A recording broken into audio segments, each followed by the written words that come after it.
Hello and welcome everyone. MCQ booster সিরিজে স্থির তড়িৎ বা ইলেকট্রোস্ট্যাটিক্সের দ্বিতীয় ক্লাসে সবাইকে স্বাগত জানাচ্ছি। প্রথম ক্লাসে আমরা এই চ্যাপ্টারের ম্যাক্সিমাম পার্টটুকুই কাভার করে ফেলেছি। যত ধরনের থিওরি আছে এবং সেই রিলেটেড যতগুলো ম্যাথ আছে সেগুলো আমরা দেখেছি। আজকে মূলত আমরা যে পার্টটা বাদ রয়ে গেছে অর্থাৎ তড়িৎ ফ্লাস্ক সেটা এবং কিছু অভিন্ন তথ্যভিত্তিক প্রশ্ন এবং বহুপদী সমাপ্ত সূচক প্রশ্ন কভার করার চেষ্টা করব। তো ক্লাসটা সবাই মনোযোগ দিয়ে দেখব। আগেই বলে রাখি, আগের ক্লাসে একটা এমসিকিউ সলভ করতে গিয়ে আমি একটু মিস্টেক করে গিয়েছিলাম। সেটা হচ্ছে আমাদেরকে বের করতে দেওয়া হয়েছিল একক আয়তনে সঞ্চিত শক্তি, সেটা আমি টোটাল সঞ্চিত শক্তি পর্যন্ত রেখে দিয়েছি। সেটা আমি একদম শেষে ঠিক করে দেব। ঠিক আছে, যেহেতু ওই উত্তরটা অপশনে ছিল সেহেতু ইজিলি আমি ভুল করে গিয়েছি। এই ভুলটা তোমাদের মধ্যে অনেকে করতে পারে, তাই আমি ওই জায়গাটা একদম সবার শেষে আরেকবার ক্লিয়ার করে দেবো। ঠিক আছে, আগের ক্লাসটা যারা দেখেছো তারা অবশ্যই ভুলটুকু ধরতে পেরেছিলে, তাদেরকে অভিনন্দন জানাচ্ছি। তো উইদাউট এনি ফার্দার দিলে লেটস জাম্প ইনটু ইট।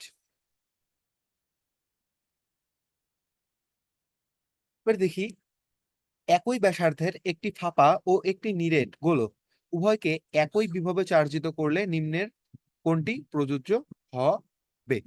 ঠিক আছে, আচ্ছা, এই জায়গায় আমি আসলে তোমাদেরকে এই গোলক নিয়ে একটু আইডিয়া দিতে চাই। কি নিয়ে বলো তো? এই যে গোলক গুলো নিয়ে। আচ্ছা, তোমাদেরকে একটু আমি পূর্বের জিনিস মেমোরাইজ করাই দেই তো। সেটা কি বলতো? আমরা যখন মহাকর্ষ ও অভিকর্ষ চ্যাপ্টারটা পড়ে আসছি,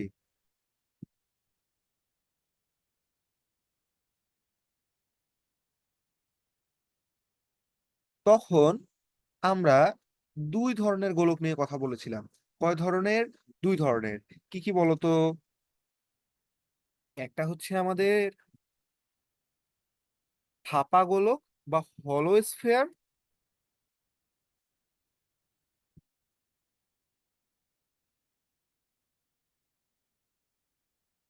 এবং আরেকটা ছিল আমাদের নিরেট গোলক বা সলিড স্ফিয়ার। ওকে, বাট এই ক্ষেত্রে আমাদের কয় ধরনের গোলক নিয়ে কথা বলতে হবে বলতো? স্থির তড়িতের ক্ষেত্রে, স্থির তড়িতের ক্ষেত্রে দেখো একইভাবে ফাঁপা গোলক থাকবে,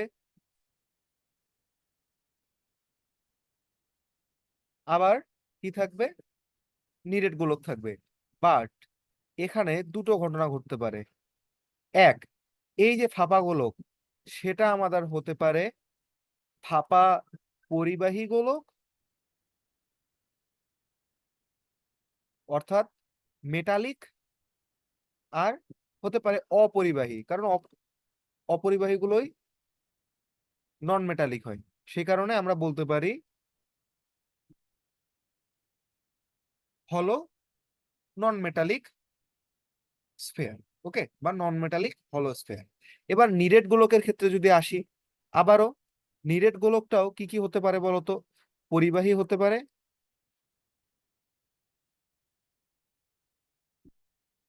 আবার অপরিবাহী হতে পারে। তাহলে আমাদেরকে এক্ষেত্রে কতগুলো কেস স্টাডি করতে হবে? চার ধরনের, তাই না? বাট এতবার বাট বাট বলতেছে, কেউ বিরক্ত হয়েও না। তো আমাদের অ্যাকচুয়ালি পড়তে হয় বা কেস স্টাডি করতে হয় তিন ধরনের। কোন তিনটা জানো? এই তিনটা একটা, আর এই তিন, এই একটা একটা। অর্থাৎ এই তিনটা আমাদের কেস ওয়ানের মধ্যে পড়ে যায়, এবং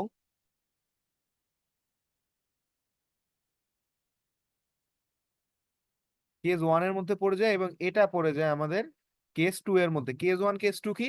কেস ওয়ান হচ্ছে এই ফাঁপা গোলক, যেটা ফাঁপা গোলকের যে ধর্মগুলো ছিল সবগুলোই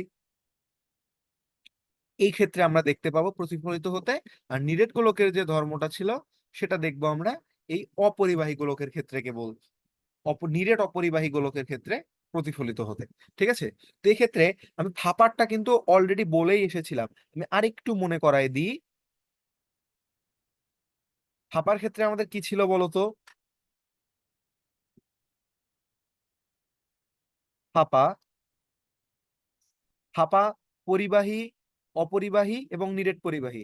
তাহলে তিনটা জিনিস, ফাঁপা পরিবাহী,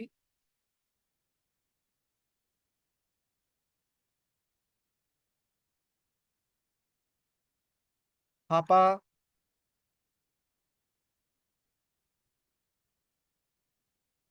অপরিবাহী আর নিরেট পরিবাহী।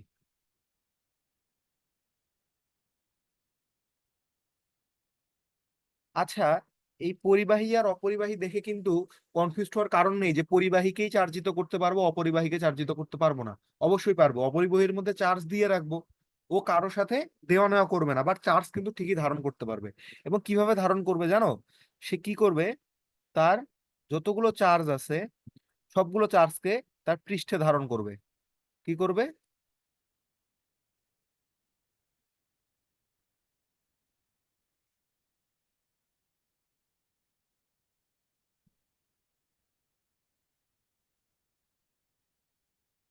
গোলকের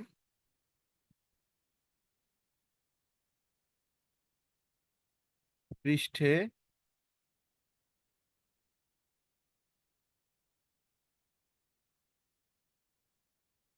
ধারণ করবে। ঠিক আছে, এখন ফাঁপার ক্ষেত্রে বোঝাই যায়, ফাঁপা মানে কি, ভেতরে কিছুই নাই, তাই না? তো ভেতরে কিছু নেই মানে চার্জিত করলে চার্জ গুলো সাইডেই থাকবে।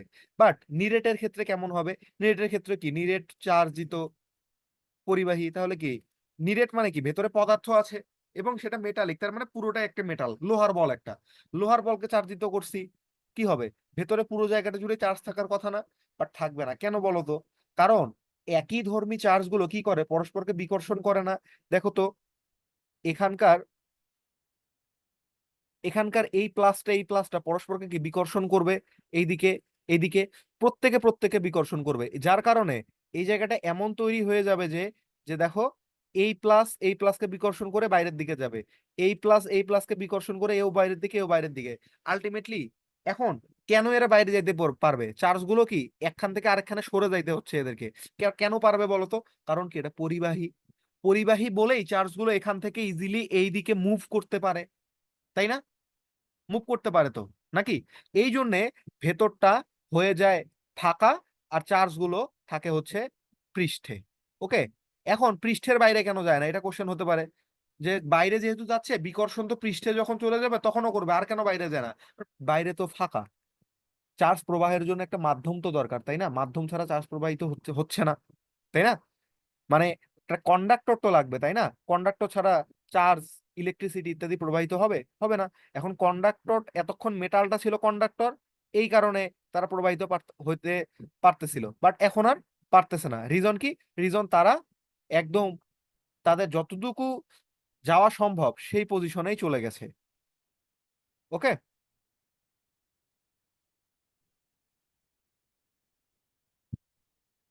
তাহলে চার্জ গুলো কোথায় থাকবে? চার্জ, আচ্ছা,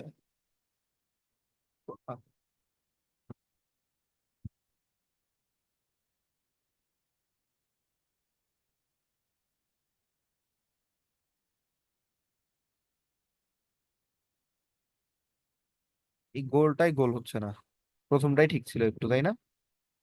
হ্যাঁ, এবার হয়েছে। ঠিক আছে, গরিবের এইটাই গোল। তাহলে চার্জ গুলো কি হবে এবার বলো তো? চার্জ গুলো এমন করে পৃষ্ঠে চলে যাবে। এখন ভেতরে দিলে যদি কেউ মন খারাপ করে, তাই আমি পৃষ্ঠেই দিচ্ছি, হ্যাঁ।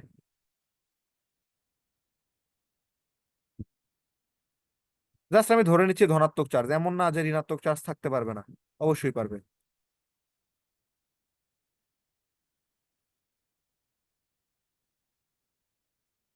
ঠিক আছে, এখন বলো, চার্জ গুলো দিয়ে যদি আমি একটা গোলক চিন্তা করি, তাহলে দেখো, ফাঁপা পরিবাহীর জন্য এটা খোলক, বা খোলক মানে কি, ভেতরে কিছুই নেই। ঠিক আছে, ফা- ফাঁপা অপরিবাহীর জন্য ওইটা একটা খোলক। নিরেট পরিবাহী যদি হয় তবুও চার্জের জন্য তো একটা খোলক, ভেতরে না হয় পদার্থ আছে, থাক, পদার্থ থাক, বাট শুধু চার্জ গুলো কোথায় আছে? শুধু চার্জ গুলো একদম বাইরে দিয়ে আছে না, বাইরে দিয়ে একটা পুরো কার্ভড সারফেসের মধ্যে ছড়ায় আছে। তাহলে সেইটাও কি এই তিনটা ধর্ম একই রকম প্রদর্শন করবে না? করবে। এবার আমি যদি ধরে নেই যে কেন্দ্র থেকে ডিস্টেন্সটা আর,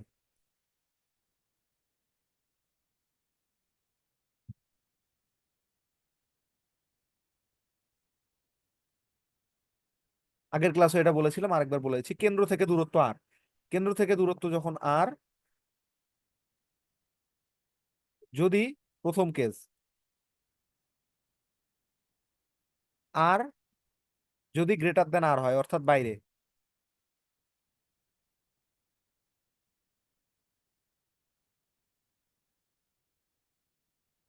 বাইরে বাইরে হলে এখানে বিভব কত হবে? V equal to K Q by R. ঠিক আছে, তাই আর প্লাস আর লেখার দরকার নাই, আমি আরটা এখান থেকে ধরতেছি, কেন্দ্র থেকে আর ধরতেছি। ঠিক আছে, পুরোটাই আর। তারপর যদি এমন হয় আর ইকুয়াল টু আর,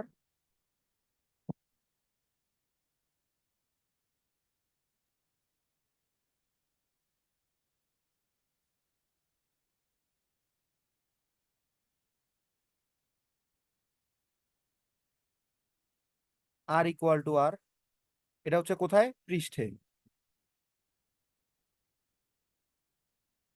পৃষ্ঠে পৃষ্ঠে হবে V equal to K Q by R. আর যদি এমন হয়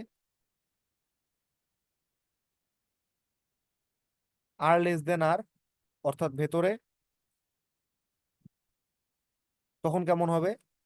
তখন কে কিউ বাই আরই হবে, অর্থাৎ বাইরে যেটা বিভব থাকে সেটাই থাকে ভেতরে। ওকে, তাই পৃষ্ঠের বিভব, এই জন্য আমি একটা কথা লিখতাম, গতকাল ক্লাসেও লিখছিলাম, যে পৃষ্ঠের বিভব V surface equal to V inside, inside এটা আউটসাইড, এটা সারফেস, এটা ইনসাইড। ঠিক আছে, তো সারফেস আর ইনসাইড ইকুয়াল হবে। এবার আসি, আমি যদি প্রাবল্য লিখতে চাই, প্রাবল্য কেমন হবে?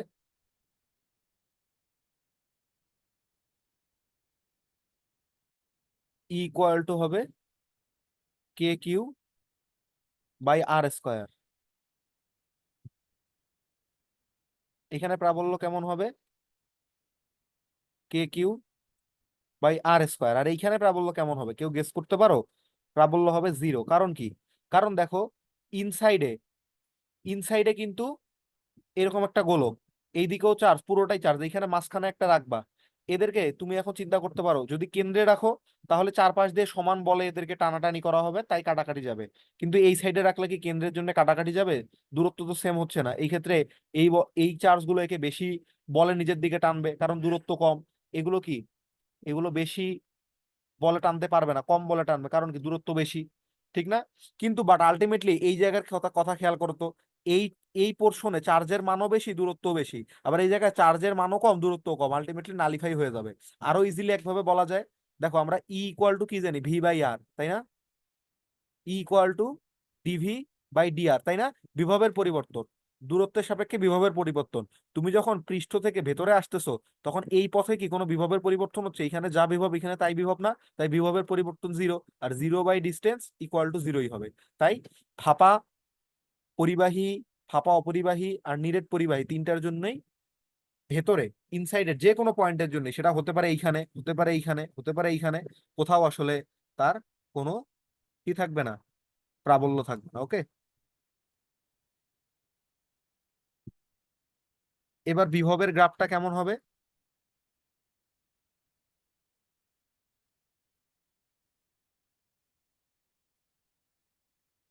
ভি ভার্সেস আর, ওই যে দেখলাম না, এইটুক পরিমাণ সমান চলতেছে, এই যে এইটুক সমান গেল, তারপরে নিচে নেমে আসলো এরকম করে।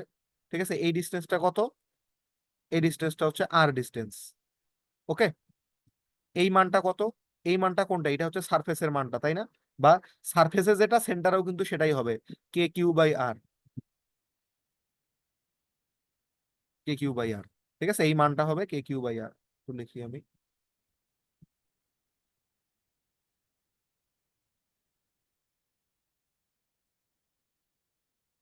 কে কিউ বাই আর। ঠিক আছে, আর আমি যদি এখানে প্রাবল্যের জন্য গ্রাফ আঁকতে চাই, প্রাবল্যের গ্রাফ কেমন হবে? প্রাবল্য কিন্তু এখানে জিরো। কোন পর্যন্ত জিরো বলো তো?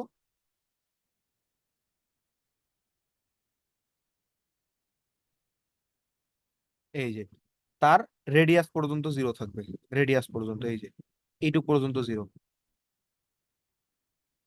এই পয়েন্টটা হচ্ছে তার রেডিয়াস। এবার এখানে একটা ডট ডট সাইন দিলাম, এরপরে এইখান থেকে এইভাবে হ্রাস পাবে এবং এই রেখাটা খাড়া হবে। কেন বলো তো, কেন খাড়া হবে?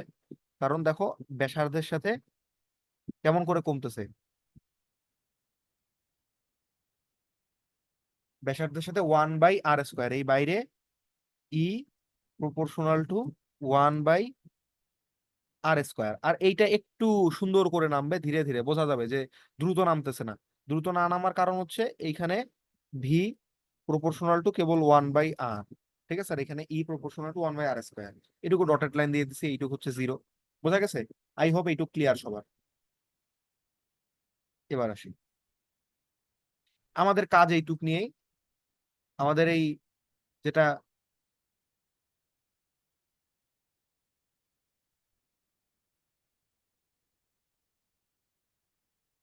নিরেট অপরিবাহী গোলক, সেটা আসলে পড়তে হয় না, তবুও আমি তোমাদেরকে একটু হালকা করে পড়ে রাখবো।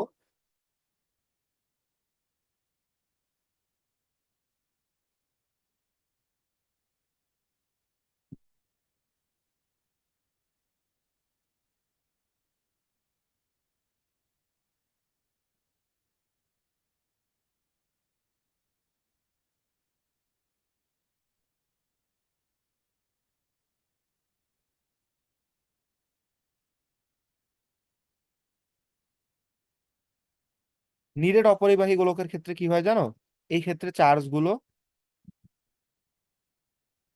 পুরো অঞ্চলেই সমানভাবে ছড়ায় ছিটায় থাকে।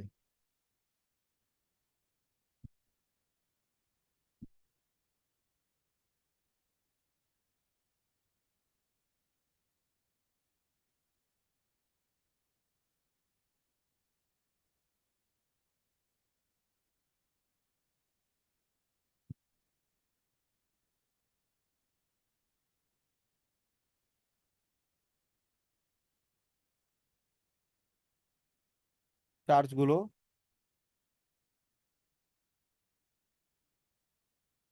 ত্রিমাত্রিক অঞ্চলে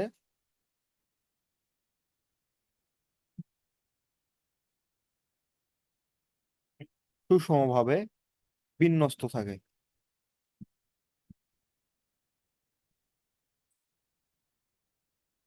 বিন্যস্ত থাকে, ওকে।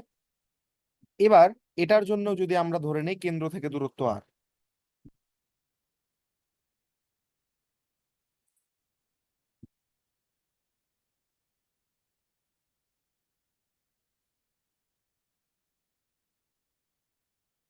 এদিকে লিখি,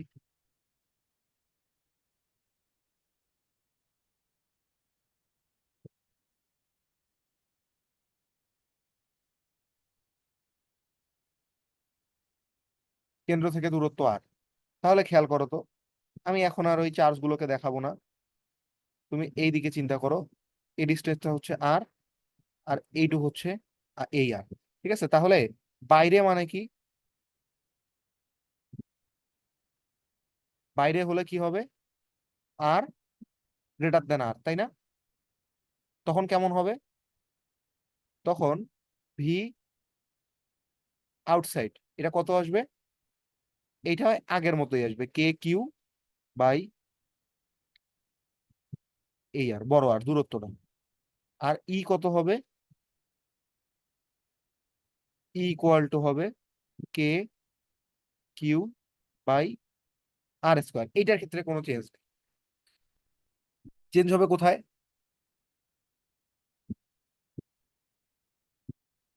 সারফেসে চেঞ্জ হবে না, সারফেসে কোনো চেঞ্জ নাই। একটাতে রাখি আর চিত্রটা রাখি।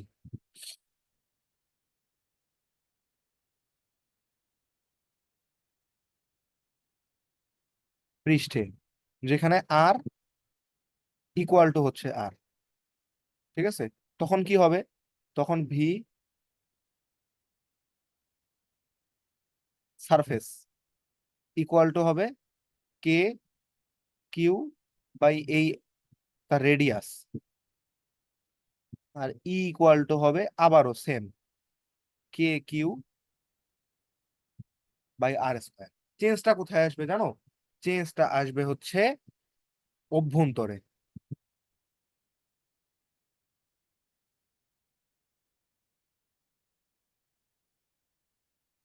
অভ্যন্তরে, অর্থাৎ কোথায় বলতো, যেখানে আর লেস দেন আর, এই অবস্থায়। এই আর লেস দেন আর হইলে কি হবে জানো, এইখানে তখন আমরা চিন্তা করব এই যে এই কেন্দ্র থেকে এই ডিস্টেন্স নিব না এইটুক, তখন আমাদের চিন্তা করতে হবে এইখানে এইটুক মানের একটা গোলক আছে, এবং সেই গোলকটার সেই গোলকটার জন্য আমরা পৃষ্ঠে বিভব এবং পৃষ্ঠে প্রাবল্য নির্ণয় করব। সূত্রের প্রমাণে আমি যাব না, আমি তোমাদের ডিরেক্ট ফর্মুলা লিখে দিচ্ছি। ভি ইনসাইড, কতটুকু ইনসাইডে, আমরা ধরে নিচ্ছি কেন্দ্র থেকে আর ডিস্টেন্সে। এখানে একটু চিত্রটা দেখাই দেই।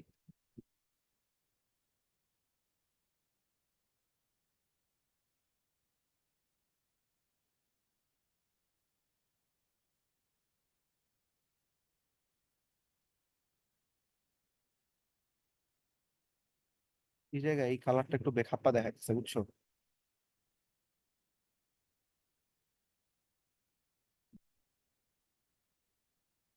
এই রিজিয়নের জন্য, ঠিক আছে, পরের রিজিয়নটা, আর এই জায়গায় তো ইকুয়াল রয়েছেই।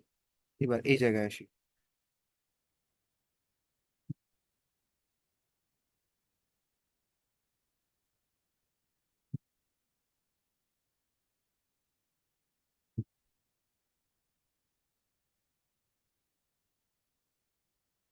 হুম। এই বাইরের যে আউটার রেডিয়াস তার, এই আউটার রেডিয়াসটা হচ্ছে আর,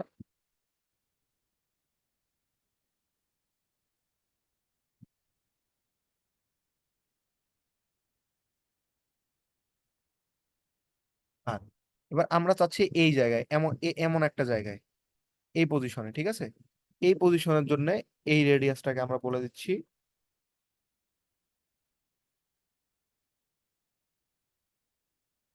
এই আর। এই আর বিন্দুতে আমরা বিভব আর প্রাবল্য নির্ণয় করব, ঠিক আছে।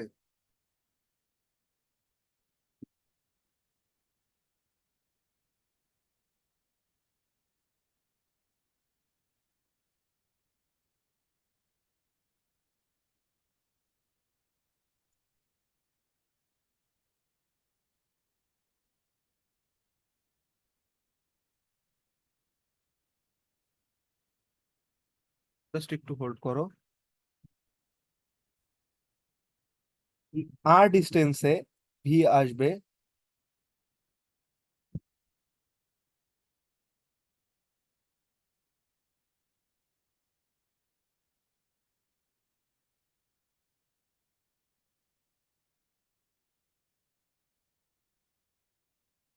ভি ইনসাইড ইকুয়াল টু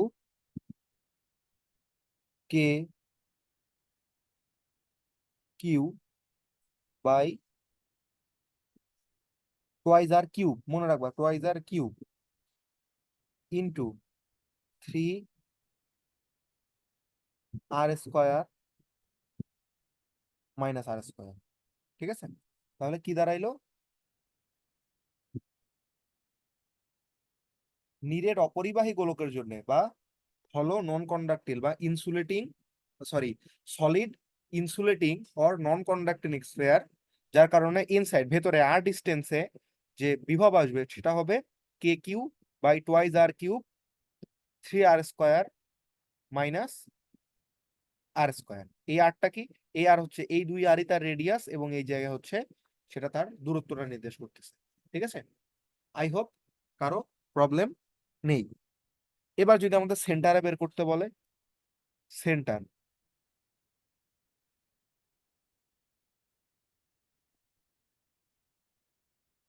কেন্দ্রে,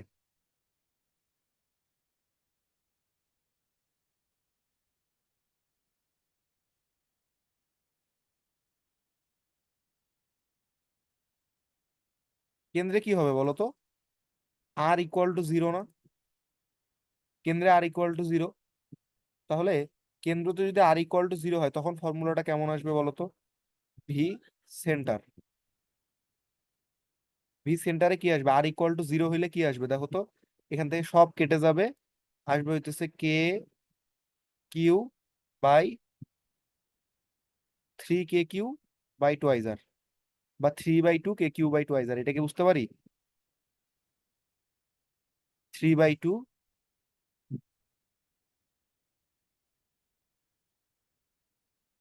কে কিউ/2 ওয়াইজার আর কেন, কে কিউ/আর, এই জিনিসকে একটা টার্মে লেখা হয় যে 3/2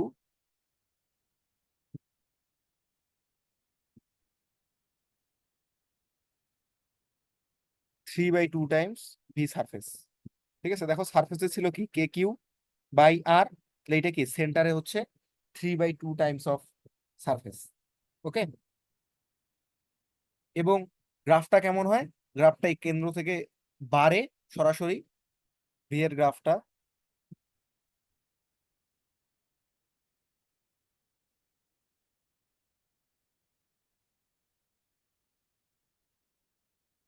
এটা জিরো কোথায় হয় বলো তো, গেস করতে পারো কি জিরো কোথায় হবে? জিরো হবে যেখানে r² = 3r² হবে, তাই না? বা r হবে √3 টাইমস এখানে গিয়ে হবে জিরো। ওকে, জিনিসটা আরেকটু এক্সপ্লেন করি আমি। থিওরিটিক্যালি আমাদের কোথায় জিরো হচ্ছে, √3/2 টাইমস আর, এই জায়গা, তাই না? বাট একটু খেয়াল করো তো, এই যে √3 টাইমস এটা কি ভেতরে হওয়া পসিবল? এই জায়গায় খেয়াল করো তো, ভেতরে হওয়া কি পসিবল? আমরা তখন কি, তখন আমরা এক জায়গায় দেখলাম বিভব জিরো হচ্ছে না, এখানে দেখলাম বিভব জিরো, প্রাবল্য জিরো হচ্ছে ভেতরে। আবার এইটার ক্ষেত্রে খেয়াল করো, এইটার ক্ষেত্রে ভেতরে কি জিরো হচ্ছে? হচ্ছে না। বাট এইটুক তো বুঝতে পারি যে আস্তে আস্তে কমতেছে। এই যে যখন আর বাড়াবো, আর যখন আস্তে আস্তে জিরো থেকে বাড়ানো শুরু করব আমরা, আর যখন মনে করো 1, তখন কি, তখন হবে এইটা কেন্দ্রে কত, কেন্দ্রে সামথিং একটা আছে, তাই না? কেন্দ্রে সামথিং আছে। এরপরে কি, আর আর যখন 1 বাড়াবো, 2 বাড়াবো, 3 করব, তখন কি আস্তে আস্তে কমবে না? কমবে তো। তারপর যখন একবারে সারফেসের বাইরে চলে আসবে তখন তো আরো বেশি কমবে। তাই এটার গ্রাফটা আসবে এইরকম। এই গ্রাফটা আমাদের কোথাও আসে না, বাট আমাদের, আমি তোমাদেরকে জানায় রাখলাম।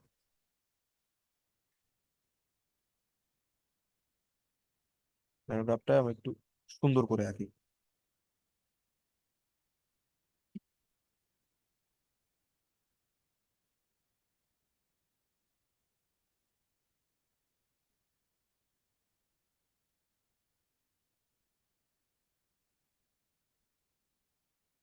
এই যে, এটা সরল রেখা হবে না কিন্তু, এই জিনিসটা কিন্তু সরল রেখা না। আমি একটু যদি এই জায়গাটা যদি আরেকটু বাড়ায় নিতাম তাহলে ভালোভাবে দেখাতে পারি। ধরো আমি যে একটু কাহিনী কীর্তি করি, বুঝছো?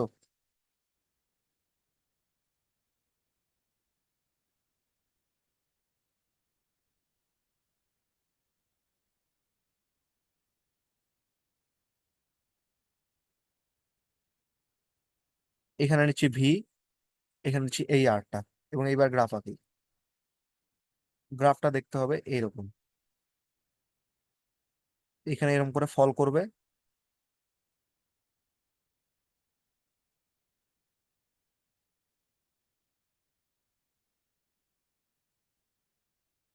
এই যে, এটা কোথাও কোথাও এর সাথে মিশে যাবে না, আমি কিন্তু একদম মিশাই দেইনি। ঠিক আছে, এইবার এই ডিস্টেন্সটা কত? এই ডিস্টেন্সটা হচ্ছে আর। ওকে, এটাই হচ্ছে আর। এবং এই আর এর পয়েন্টে কত হবে?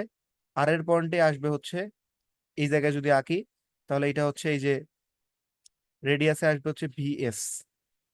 ঠিক আছে, আর তারপরে আসবে 3/2 টাইমস ভিএস, কোথায়, কেন্দ্রে। এটা হচ্ছে 1.5 ভিএস। এটা তো বুঝতে পারি যে এটা 1.5 ভিএস, কেন বলো তো? কারণ ওই যে বললাম না, 1.5 গুণ। Shit,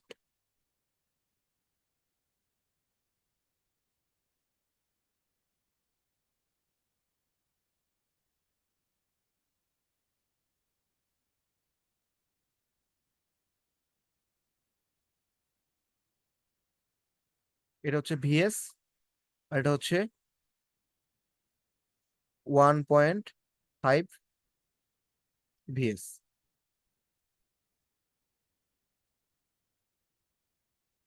1.5 ভিএস, ওকে। কোথায় এটা, যখন কেন্দ্রে। আর প্রাবল্যের গ্রাফটা কেমন হবে, আর পরের পার্টে, এইটুক পার্ট থেকে এইটুক পার্টে এই জায়গায় হচ্ছে ভি, ওই as usual V proportional to 1/r, এইটুক পার্টের জন্য এই জায়গা থেকে এই এই পর্যন্ত, ইনফাইনাইট পর্যন্ত বাইরে। ওকে, এবার আমরা যদি বিভব গুলো প্রাবল্য তো প্রাবল্য তো দেখেই ফেললাম, ভেতরে ভেতরের ক্ষেত্রে প্রাবল্য কেমন হবে?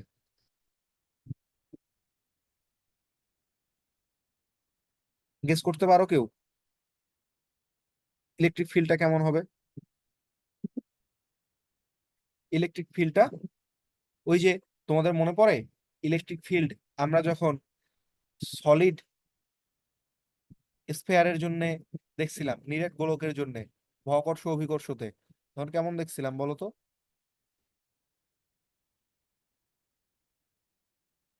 এখান থেকে রেডিয়াস পর্যন্ত একদম সুষমভাবে বাড়ে।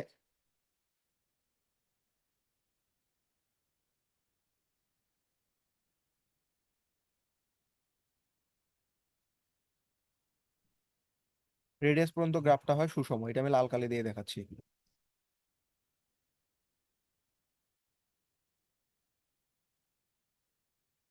স্ট্রেট লাইন হবে, মূলবিন্দুগামী স্ট্রেট লাইন, তারপরে এরকম করে ফল করে যাবে। ঠিক আছে, এটা বুঝতে কি কারো সমস্যা হচ্ছে যে ফল করতেছে? এই যে এই বাইরেটাই কত, ই প্রপোর্শনাল টু 1/r², আর ভেতরটায় কত? ভেতরটায় হচ্ছে ই প্রপোর্শনাল টু আর।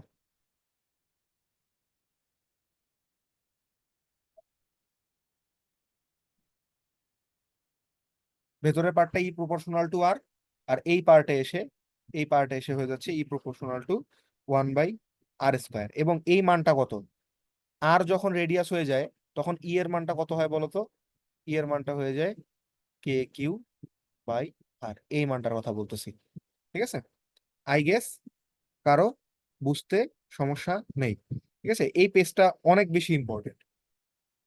এই পেজটা, আর আমি একটা ছবি তুলে রাখি, হ্যাঁ, পোস্ট করার জন্য।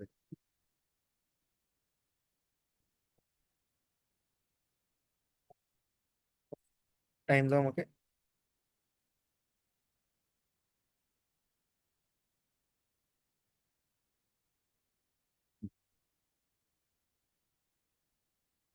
তো আমি যে নিরেট অপরিবাহী গোলকের জন্য যেগুলো বললাম, এগুলো কেবল তোমার জ্ঞান বৃদ্ধি করার জন্য। ঠিক আছে,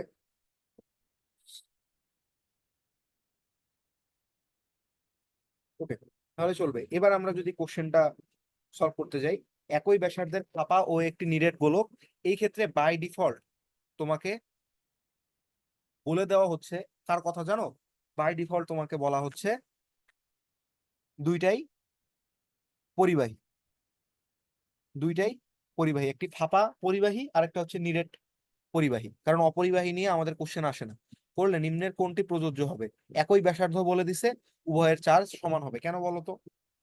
উভয়ের চার্জ কেন সমান হবে? একই বিভবে আমি চার্জিত করছি। এইটা প্রবলেম সলভ করার জন্য যে এত কিছু আলোচনা, এমনটা না, এমনটা কিন্তু না। কি করবে? আমরা জানি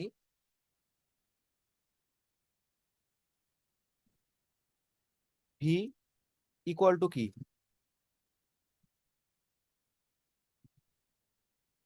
দাঁড়াও, আগে তোমরা এই জিনিসটা শিখে আসো, সি ইকুয়াল টু Q/V। তাহলে ভি ইকুয়াল টু কি? Q/C না? এখন সিটা যার জন্যই হোক না কেন, ফাঁপা হোক আর নিরেট পরিবাহী গোলক হোক, দুইটার জন্যই 4πε0r। তাহলে তুমি যে দুইটার জন্যই বের করবা, কি বলছে? চার্জের জন্য বিভব সমান, তাহলে চার্জ কেমন হবে? বিভব সমান রাখতেছো, তাহলে চার্জ গুলো কি পরস্পর সমান হবে না? কারণ কিউ ইকুয়াল টু কি? সিভি, পোটেনশিয়াল তো সমানই, তাহলে কিউ প্রপোর্শনাল টু হইতেছে সি। দুইটার জন্য সি সমান, তাহলে কি কিউটাও সমান হবে না দুইটার জন্য? বুঝতে পারছি? দুইটার ক্ষেত্রে এখানে কি বাই ডিফল্ট ধরে নিচ্ছি আমরা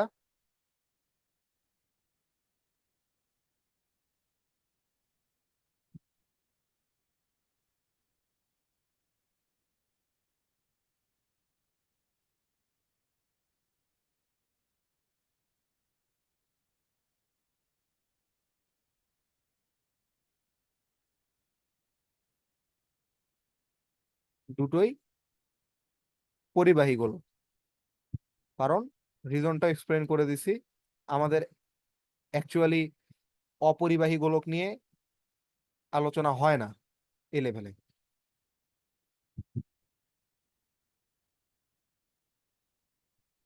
এই সামনের পার্টে আলোচনা নিয়ে কেউ আবার ফ্রাস্ট্রেটেড হয়ে পড়িও না, ঠিক আছে? উভয়ের চার্জ সমান হবে। আই থিংক সবাই বুঝতে পারছো। নেক্সট পেজে আমরা প্রসিড করি। তড়িৎ ক্ষেত্রের দিক নির্ণয়ে ব্যবহৃত হয় পরক চার্জ। এটার ইংলিশটা কি ছিল বলো তো? মনে পড়ে? টেস্ট চার্জ, আমি বলে দিছিলাম, পরীক্ষণীয় চার্জ। কেমন করে কাজ করে? এখানে একটা প্লাস চার্জ আছে, প্লাস চার্জের জন্য তড়িৎ ক্ষেত্র কেমন হবে? বাইরের দিকে। কিভাবে বুঝবো? +1 কুলম্বকে রাখলাম, +1 কুলম্বকে রাখলে সেটা বাইরের দিকে বল পাবে।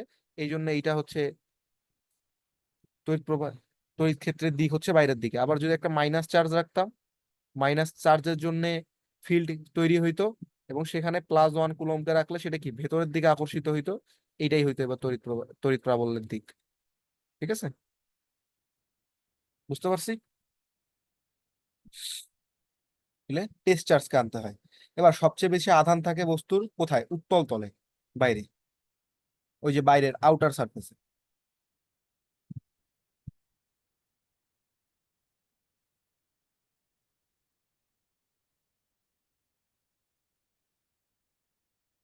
এবার এখান থেকে কয়েকটা জিনিস জানতে হবে। আপেক ওয়েট, কি হলো? আপেক্ষিক ভেদনযোগ্যতা সবচেয়ে বেশি কার কার? ওমা।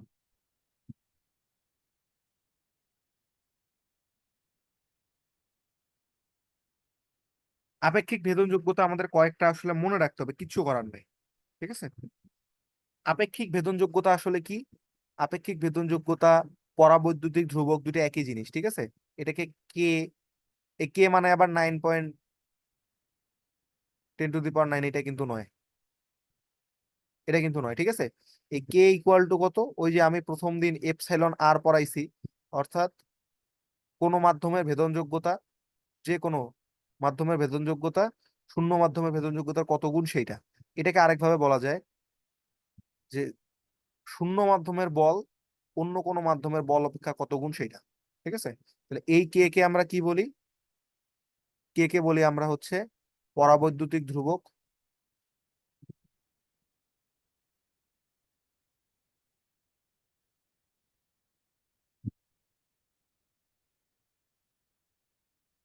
ইংলিশ টার্মে বলি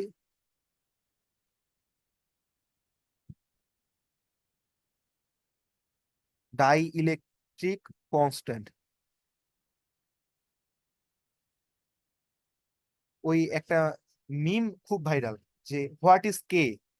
এখন সায়েন্সের ক্ষেত্রে কে অনেক কিছু ডিফাইন করে। কেউ বলবে পরাবৈদ্যুতিক ধ্রুবক, কেউ বলবে কুলম্বস কনস্ট্যান্ট, অর্থাৎ যেটা 9 × 10⁹ ঠিক আছে? আবার কেউ কেউ বলবে এটা হচ্ছে বোলজম্যান ধ্রুবক, কেউ কেউ বলবে এটাকে কাইনেটিক এনার্জি, আরো অনেক কিছু বলা যায় এটার ক্ষেত্রে, ঠিক না? তো আপাতত আমি যতটুকু বলছি ততটুকু মনে রাখলেই হবে, এটা 9 × 10⁹ নয়। ঠিক? এটা কাটাটা কেমনে দিলে তোমরা বুঝবা বলো তো পোলাপান? এমনি দিছি। আর এই জিনিসকে বলি আমরা হচ্ছে আপেক্ষিক ভেদনযোগ্যতা। দুটো একই জিনিস।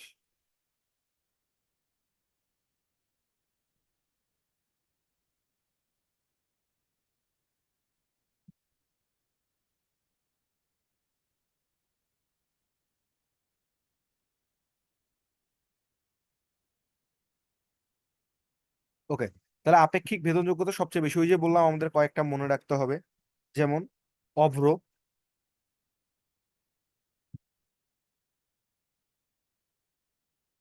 অভ্রের জন্য হয় এটা হচ্ছে 7, সিকোয়েন্স দিয়ে মনে রাখলে খুব ভালো হয়,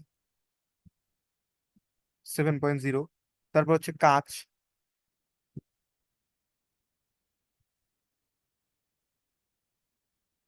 কাচের জন্য হচ্ছে 5.10, 1012 দুইটাই লেখা হয়, অনেক দিন। তারপরে এবনোটাইট,